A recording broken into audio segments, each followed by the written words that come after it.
बिस्मिल्लाहिर्रहमानिर्रहीम। उसके बाद हमारे पास पांचवा क्वेश्चन है कि Yeats is a representative poet of Ireland. तो इस बात को आगे बढ़ाते हुए एक्सप्लेनेशन में जाते हैं कि विलियम बटलर यीट्स जो है वो आयरलैंड का राइटर है, पोएट है।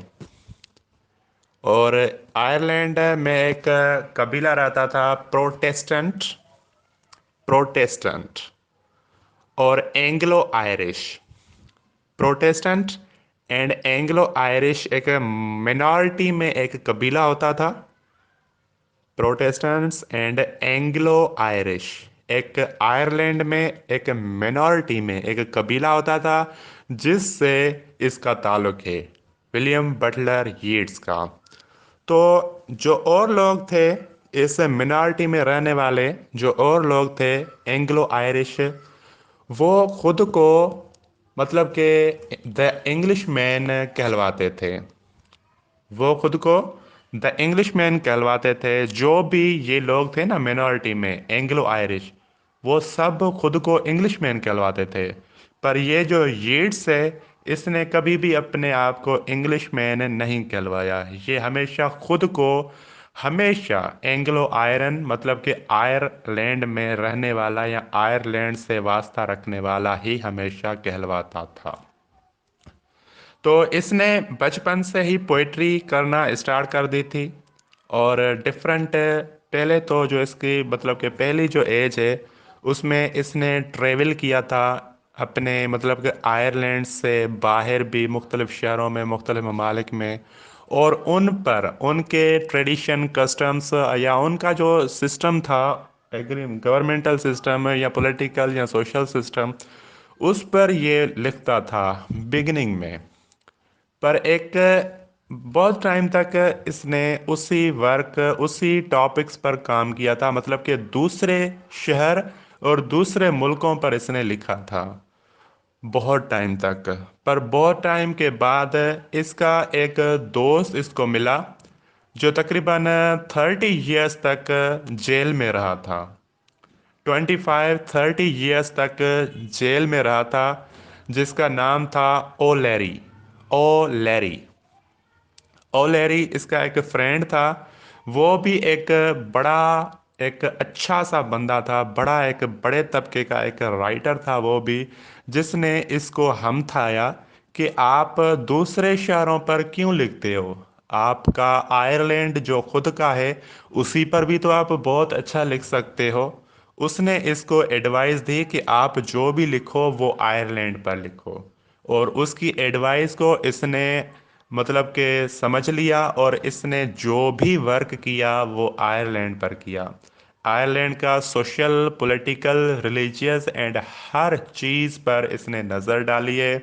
और एटमॉस्फेयर पर इसने लिखा है, फेरी टेल्स वगैरह जो हैं उनको भी मतलब कि इसने लिखा है, पर आयरलैंड का बैकग्राउंड देकर। तो इसका एक इसकी एक वेमन थी, एक वेमन थी जिसके साथ इसका मतलब के मेलाप हुआ था, जिसका नाम माड था, MAUD।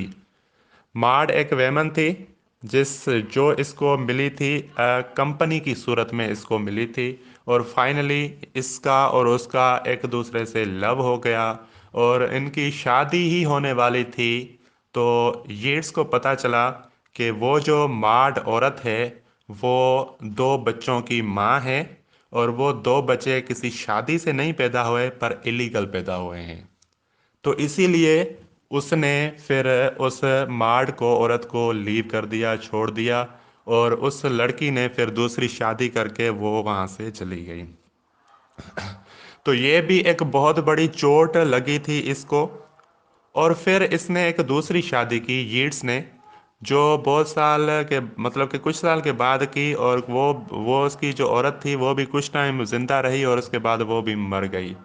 तो ये भी बहुत बड़ा मतलब कि ट्रेजिक एक्सीडेंट था यीट्स के साथ, जिसने इसको और भी ज़्यादा, जिसकी वजह से इसकी और भी ज़्यादा इंटरेस्ट बढ़ गई थी अपने आयरलैंड के और भी मुख्तलिफ टॉपिक्स पर लिखने के लिए, जिसमें से एक जो था वो लव था। तो लव जो टॉपिक था उसको भी इसने आयरलैंड में शुमार किया। और कुछ और भी राइटर्स थे जिन्होंने आयरलैंड का होकर आयरलैंड पर तो लिखा, पर बहुत सारे और भी टॉपिक्स पर बाद में लिखा था। पर ये यीट्स ही एक ऐसा राइटर था जिसने सबका जो वो तरीका था, जो दूसरी चीज़ों पर, दूसरे स्टेट्स पर लिखते थे, उनको लीव करके इसने हमेशा अपने ही सिटी या मुल्क जो आयरलैंड था उस पर ही लिखा था। और उसका कल्चर, ट्रेडिशन और हर चीज़ जो है उसमें इसने लिखा है। पहले ये एक पोएट था। पहले इसने पोइट्री लिखी है, पोइट्री पर काम किया है। और वो जो सारी की सारी जो पोइट्री है, majority of his poetry that belongs to Ireland, वो आयरलैंड से ताल्लुक़ रखती है। और उसके बाद इन्होंने एक क्लब भी खोला था। कुछ राइटर्स थे, मतलब के पोइट्स थे, उन्होंने एक आयरलैंड में क्लब भी खोला था। और वो एक दूसरे से मतलब कि अपने आइडियाज़ जो हैं वो शेयर करते थे। और उनके शेयरिंग करने से इसको और भी ज़्यादा टाइम मिल गया, या एक मतलब कि एनर्जी मिल गई थी और भी ज़्यादा लिखने की। और वो जो इनके इनके दरमियान मीटिंग होती थी, उनकी रिज़ल्ट ये निकली कि वो पोइट्री तो करता ही रहा, पर पोइट्री के साथ साथ अब उसने प्लेज भी लिखना शुरू कर दिए। और वो सब प्लेज जो थे वो आयरलैंड के डिफरेंट इश्यूज पर उसने लिखना शुरू कर दिए थे। वो कभी उसके ब्यूटी पर लिखता, तो कभी उसमें जो डिज़ास्टर वगैरह होते हैं, या कभी जो उसमें मुसीबतें वगैरह आती, तो उनके बारे में ये लिखता। तो मतलब कि इसका जो कंप्लीटली वर्क है, उसका जो सेंट्रल आइडिया है, जो मैंने पहले आपको इसके थीम्स में बताया हुआ है, कि इसका जो पहला सेंट्रल आइडिया, मतलब कि पहला जो थीम है, वो ये है कि आयरलैंड, ये आयरलैंड का रहकर, इसने आयरलैंड का होकर इसने अपना भरपूर फर्ज निभाया।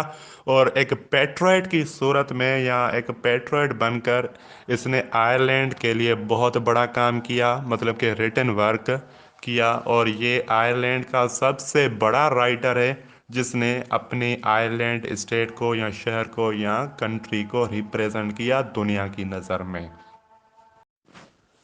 येट्स की बात को थोड़ा आगे बढ़ाते हुए, कि जैसे मैंने कहा है कि येट का ताल्लुक जो था वो एंग्लो आयरिश कबीले से था, जो कि इंग्लैंड में एक मिनॉरिटी में था। तो मेजॉरिटी में जो कबीला था वो इंग्लिश मैन थे, मतलब कि ब्रिटियंस थे।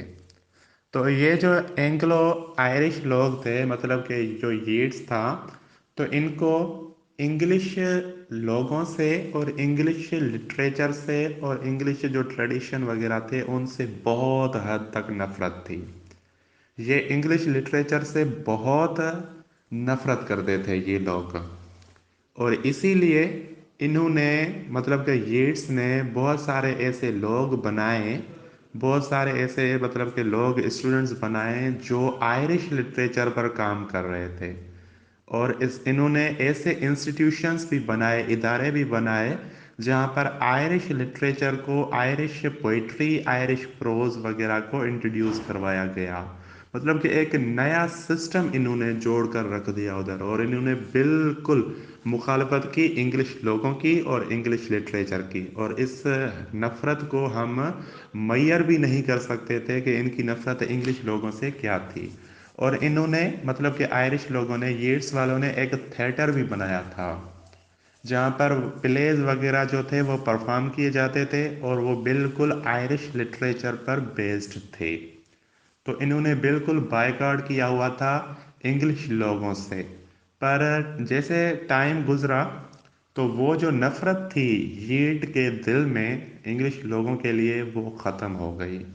क्योंकि इसने जो शादी की थी वो एक इंग्लिश लेडी से की थी। और इसके जो बच्चे थे वो भी, जो मतलब कि जो उनका जो रेस निकला, या जो कबीला बना, या जो कि हम क्या कहते हैं कि जो फैमिली बनी, वो इंग्लिश लोगों की, मतलब कि फैमिली वो उसमें मिक्स हो गई। तो आहिस्ता आहिस्ता इसकी जो इंग्लिश लोगों से या इंग्लिश लिटरेचर से नफ़रत थी, वो आहिस्ता आहिस्ता ख़त्म हो गई थी। दोस्तों, अगर आपने हमारे चैनल को अभी तक सब्सक्राइब नहीं किया तो जल्दी से सब्सक्राइब के बटन पर क्लिक करें और साथ ही बेल आइकन को भी क्लिक करें ताकि हमारी आने वाली सारी अपडेट्स आप तक पहुंचती रहे। शुक्रिया।